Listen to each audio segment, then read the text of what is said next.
Cheikh Anta Diop a choisi d'affronter les plus grands mensonges du monde. Et il les a brisés avec la science.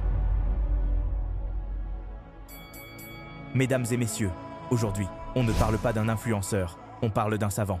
Un homme qui a mis l'histoire mondiale sur table d'autopsie.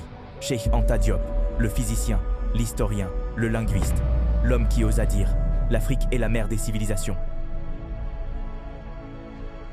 Nous sommes en 1946, Paris.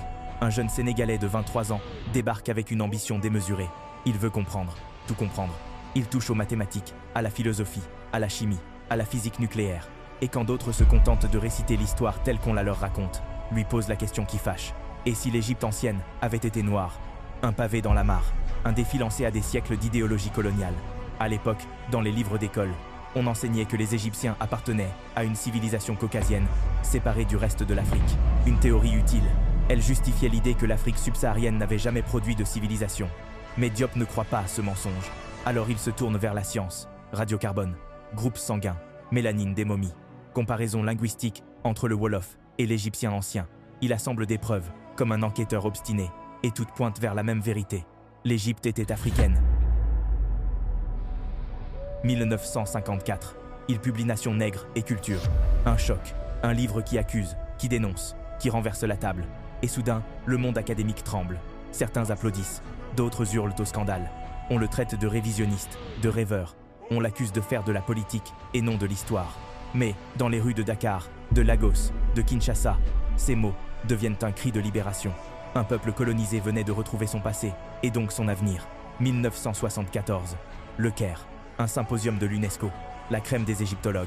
Et au milieu, Cheikh Anta Diop et Théophile Obenga. Ils présentent leurs preuves. Ils tiennent tête à toute une académie occidentale. Les débats sont électriques. Certains refusent d'entendre. Mais une chose est claire. À partir de ce jour, l'Afrique ne sera plus jamais une simple note de bas de page.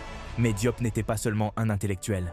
Il voulait aussi transformer la politique. Il fonde le Rassemblement national démocratique au Sénégal, refuse d'accepter des élections qu'il juge truquées et garde une ligne droite, inflexible, ni compromission, ni trahison.